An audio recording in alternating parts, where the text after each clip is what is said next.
Tantor Audio, a division of Recorded Books, presents Persephone's Children, A Life in Fragments by Rowan McCandless, narrated by Deanna Anthony. Publisher's note: this audiobook includes bonus material. Please visit Tantor.com and type Persephone's Children into the search box. Follow the link to the book's page. Then under the supplemental contents section, please enter the access code PEARL, and then click the unlock button to access the bonus material. The code should be entered in all lowercase letters. All visual elements referenced in this audiobook can be found in the bonus material. We are, I am, you are by cowardice or courage, the one who find our way back to this scene, carrying a knife, a camera, a book of myths in which our names do not appear. Adrian Rich, From Diving into the Wreck. Blood Tithes, a primer. A is for ancestry. Those who have come before me, those who are known, those who have been lost and will never be found. A is also for ambiguity, anemia, and ancestry.ca. B is for blood, as in ties, as in relatives, as in covenant. Blood can boil, run hot, run cold. Blood is thicker than water, according to your father's family creed, passed down through generations. Cast aside on a sea of whiteness, family became your only life preserver. Blood of the covenant, blood of the womb. Another interpretation, the bond between soldiers on the battlefield forged ties stronger than family. B is for Black Empire loyalists, for Black Canadian history neglected, erased, and never taught in school. Grandma Daisy, your father's mother, was the keeper of family history. Remember, she said, you be proud. You're 8th generation Canadian on your father's side. Our people came up with the Empire loyalists. We've been here longer than most, and still they treat us like dirt. B is also for brown, for black, for a color of crayon, a bullshit concept called race, the one-drop rule that reigned over wombs for the benefit of white privilege. C is for conception, immaculate, miraculous, or otherwise.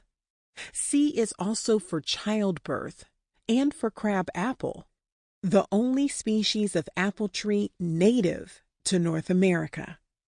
Once upon a time, a pregnant woman was tempted by ripe, reddened crab apples hanging from backyard tree branches. She plucked and ate and ate and plucked, until she doubled over in pain and was rushed to the hospital, confusing the agony of labor with a wicked stomachache. Your mother called you her crab apple baby, as if your intention since conception was to cause her pain.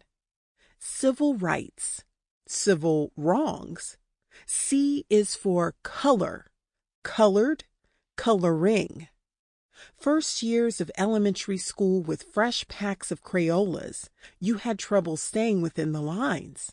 Excited by the prospect of filling mimeographed coloring sheets with tangerine grass, ruby red raindrops, and aubergine skies. But you never knew what to do with that flesh crayon. Before, you were black, you were colored, you were caught in a trap, not of your choice or creation. C is for Catholicism, censor, censor, and censure. We had trouble finding a priest that would marry us, Mother said. They said it was wrong for a black man and a white woman to be together. Your father was in charge of Sunday family drives, while your mother nourished soul as well as body. You rose early in the morning, dressed in your very best for Catholic Mass, your dark hair hidden modestly, apologetically, beneath a babushka, just like your Polish-Canadian mother, her grandmother's mother. Eve's daughters, your bodies, wellsprings of original sin.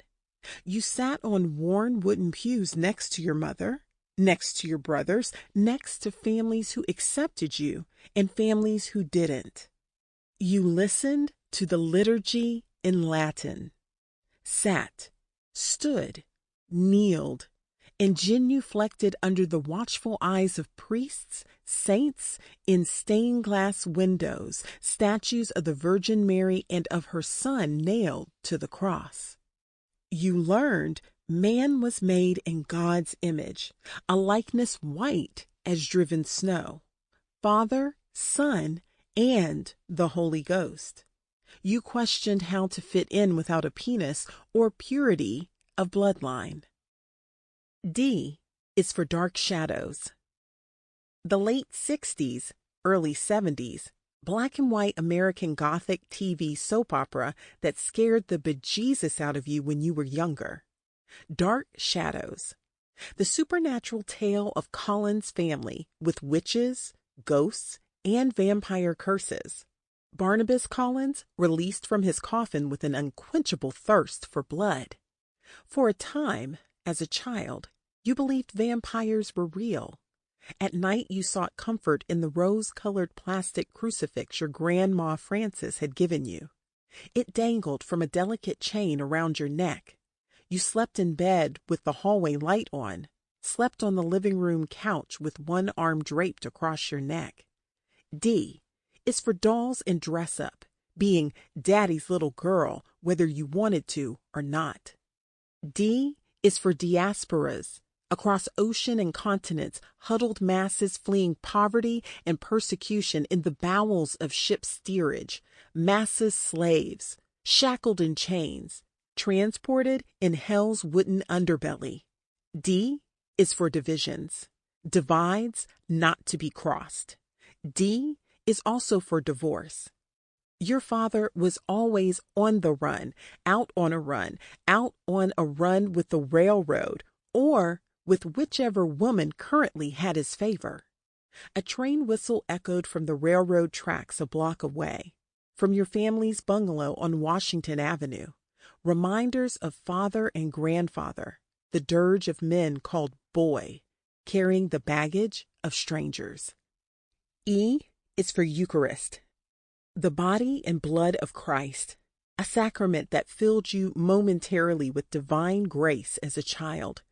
A sacrament that also filled you with trepidation and sorrow for the God who could have sacrificed his son. F is for First Communion. The 2x2 procession down the scarlet carpeted aisle of St. Alphonsus Church. Boys in suits, girls in virginal white layers of satin, tulle, and lace, floral headbands and matching veils. Your souls were wed to Christ. F is for fathers, lost and found, founders of colonization, confederation, and genocide. The Aryan races will not wholesomely amalgamate with the Africans. The cross of those races, like the cross of the dog and the fox, is not successful. It cannot be, and never will be. Sir John A. Macdonald, House of Commons Debate, 1885. F is for Father, our Father, your Father, the Holy Ghost, who left more times than you can remember. G is for Genesis, the legacy of bloodlines, cut and bruised, black and blue. Generations stolen from Africa. G is for grands and greats. Genesis chapter 3, verse 16.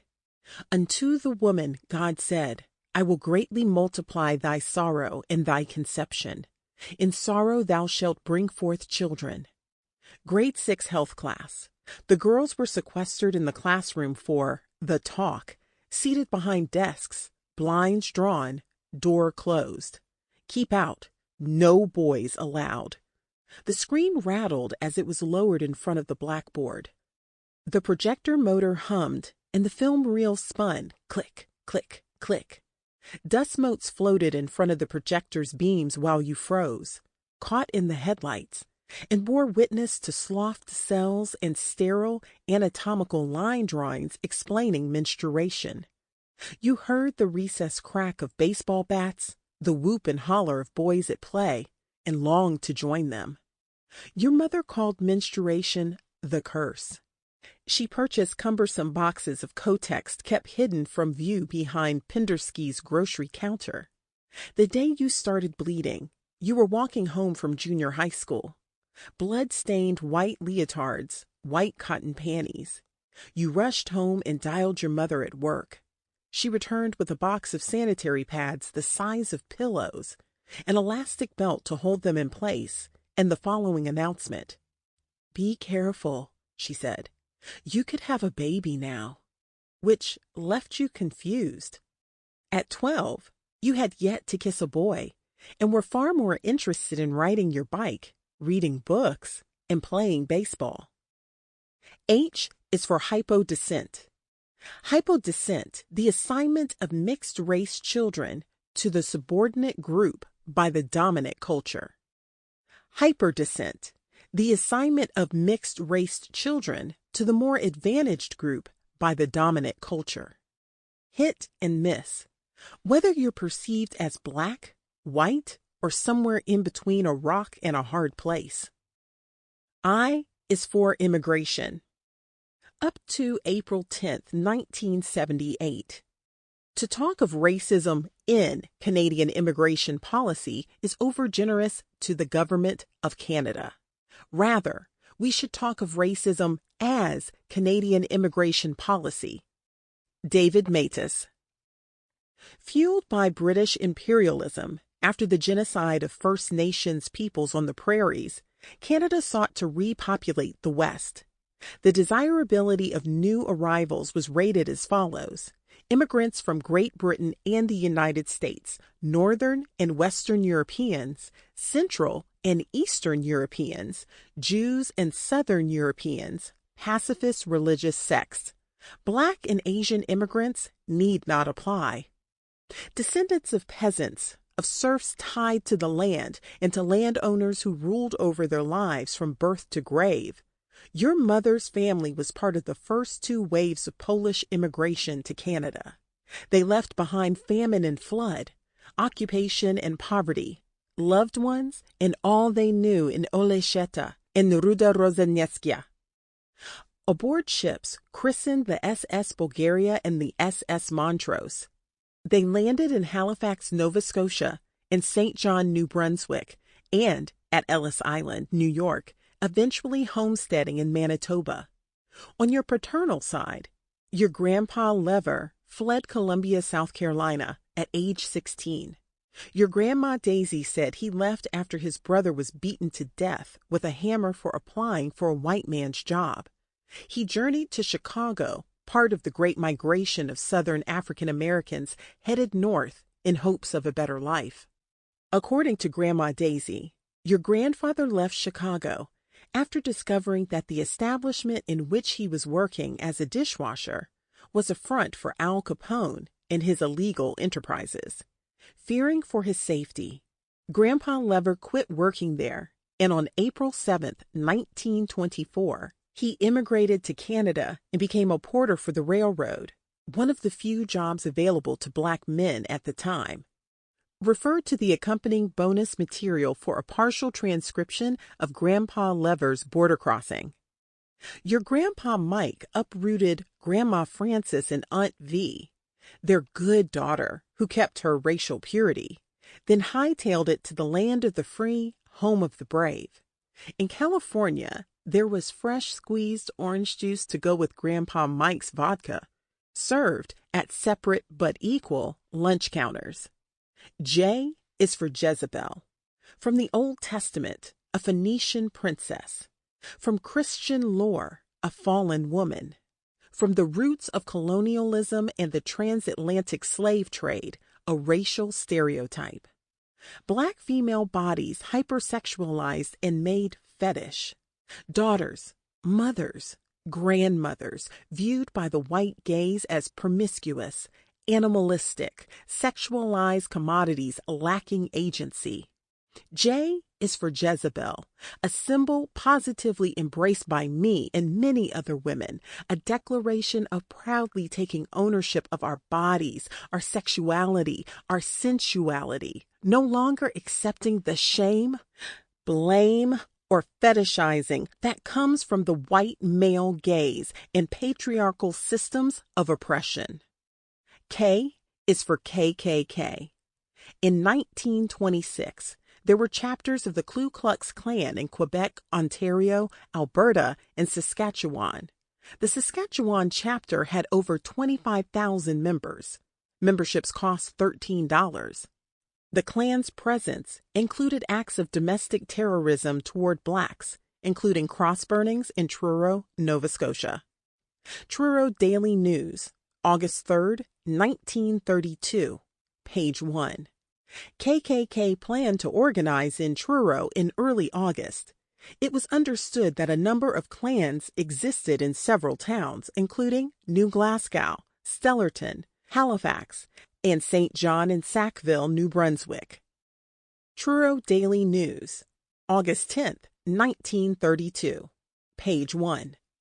The fiery cross of the Ku Klux Klan burned in a fiery manner on Foundry Hill late last night near midnight. The blaze could be seen for miles around, while near at hand a couple of hundred or so people watched in silence as the emblem passed into ashes, marking the culmination of the first step towards the formation in Truro of a branch of the invisible Empire Knights of the Ku Klux Klan. Earlier in the evening, a meeting had been held in the Knights of Pythias Hall, English Street, when a prominent Klansman, Captain H. E. Walters, St. John, and Mr. Hogue of Saskatchewan, Dominion organizer, addressed the meeting. There was a large number of people present, estimated at 200 to 300. Organization was proceeded with, and the Truro branch of the Maritime and Newfoundland Division officially organized with 50 to 60 members. 2 years prior, in Oakville, Ontario, Klan members kidnapped Ira Johnson, who was black, in order to prevent his marriage to Isabel Jones, who was white. The day after the incident occurred, Oakville Mayor A.B. Moat made a statement to the press. Toronto Daily Star, March 1st, 1930, page 1. Personally, I think the Ku Klux Klan acted quite properly in the matter. The feeling in the town is generally against such a marriage. Everything was done in an orderly manner. It will be quite an object lesson. L is for the liturgy in Latin. In nomine Patris, et Filii, et Spiritus Sancti. You loved the ritual as a child, the waft of incense as the censer swayed in the hands of the priest. But you couldn't fully embrace a faith that refused to embrace your parents. Sundays after church service, you'd head to Grandma Daisy and Grandpa Lever's North End home on Cathedral Avenue. They accepted their grandchildren, but had difficulty accepting your mother. Troubled waters connected your parents' childhood homes and haunts in working-class neighborhoods.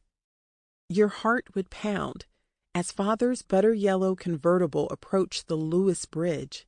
You'd hold your breath, cross your fingers, and pray, afraid a hole would materialize as you crossed, that your family's car would plummet into the river and you'd all drown. It was a childhood fear you developed after your aunt and uncle had a serious car accident on a Winnipeg bridge. Until the age of 8, you managed the dread coursing through your body by imagining protective air pockets enveloping the car and transporting all of you safely to the other side. Once safely at your grandparents', you'd be greeted by Grandma Daisy and the pungent scent of disinfectant. Your grandmother scoured her home with Lysol, a practice which left fumes so potent that your nose stung and your eyes burned and watered as soon as you stepped through the doorway.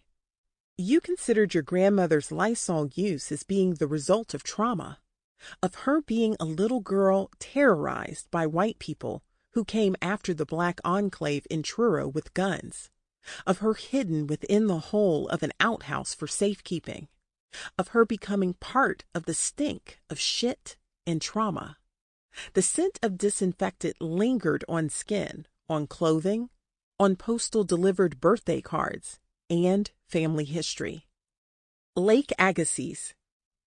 Before city, before town, before fort and farmland, colonizer and colonialism, before sweetgrass and bison herds, a glacial lake the size of the Black Sea engulfed what is now called Manitoba, Saskatchewan, in northwestern Ontario.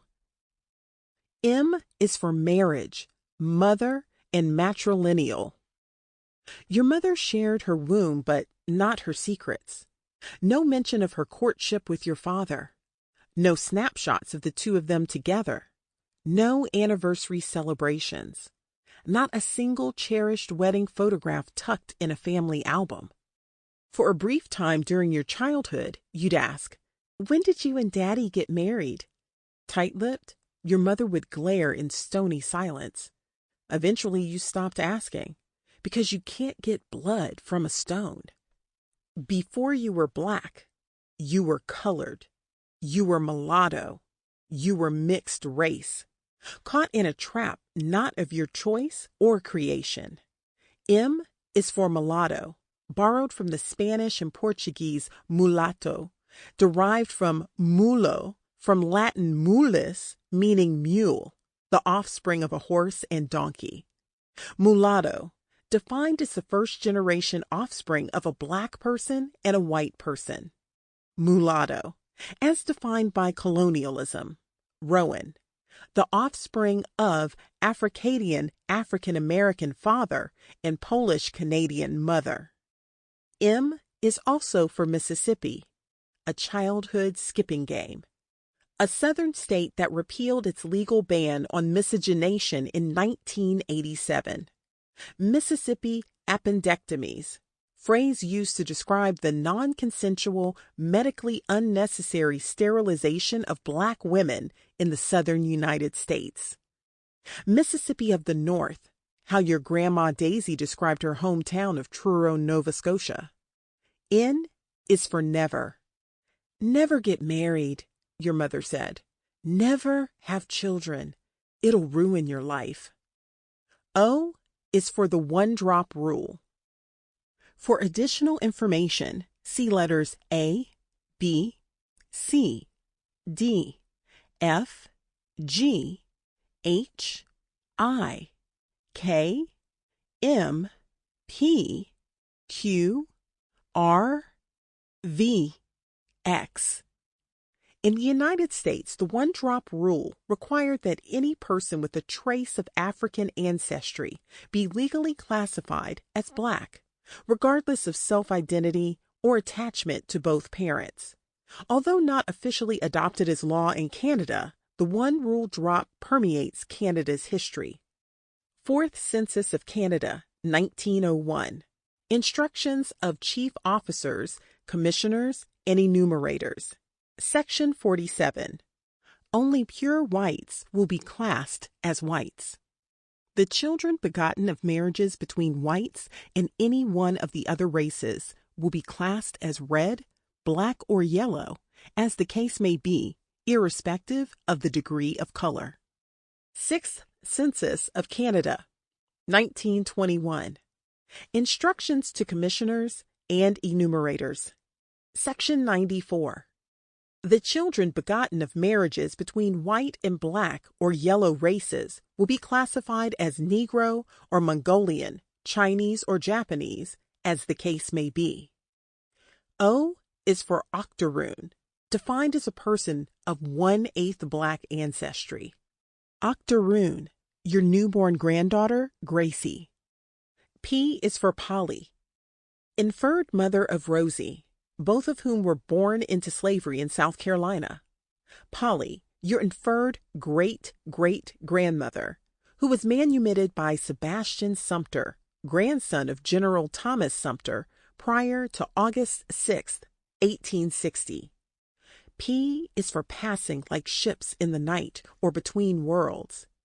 In historical context, passing is a way to escape racism. Light-complexioned Black people would cut ties with family, assume a white identity, and move away, never to return. You dreamed of having daughters, of having blue-eyed, blonde-haired babies. For a time, you felt the only way you could protect your children from racism was to hope they'd physically resemble you as little as possible. P is for Persephone, who was kidnapped by Hades to become his bride in the underworld.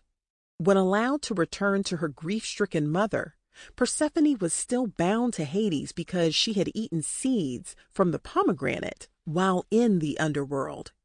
Every seed she had consumed obligated Persephone to live 1 month of each year with Hades in the land of the dead. P is for pregnancy. Beth, you become pregnant by your high school boyfriend, R. Not knowing where to run, you went to a pregnancy distress service, which arranged prenatal care. When you were about 7 months along, your belly swollen, your doctor asked, "What do you plan on doing with the baby?"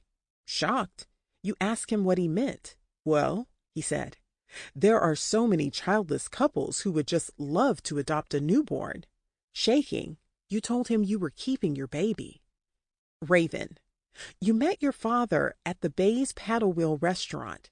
Against the backdrop of a faux Mississippi riverboat, and with Beth beside you in a high chair, you said to your father, "Guess what? I'm expecting." He frowned, shook his head, said, "You should have an abortion. You don't want to wind up some fat slob pumping out babies on welfare." Annabella, it took years to have Annabella. Your final baby, your final C-section, one of 3 incision scars you consider a badge of honor. P is for premonitions. You come from a long line of women who believed in superstitions and premonitions.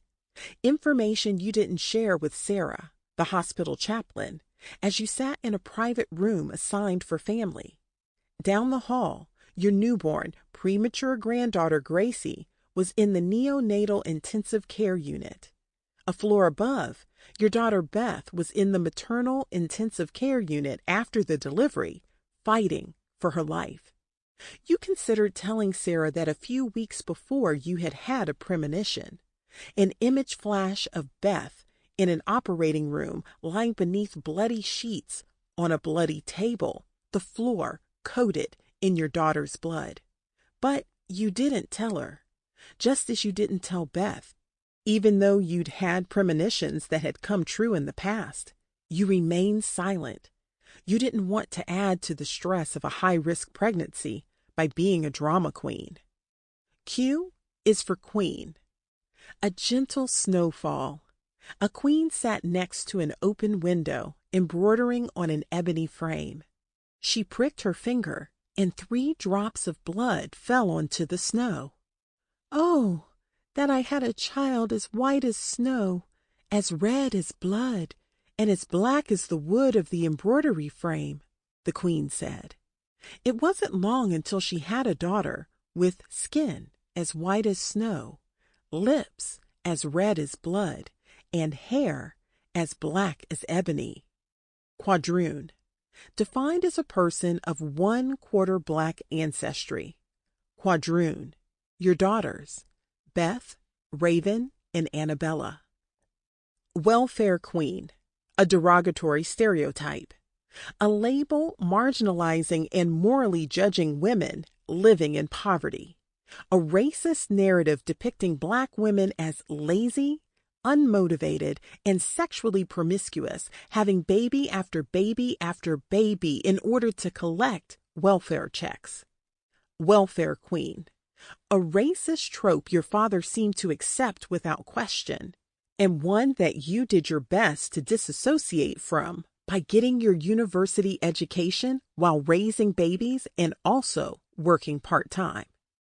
R is for race. Race is the child of racism, not... Sample complete. Ready to continue?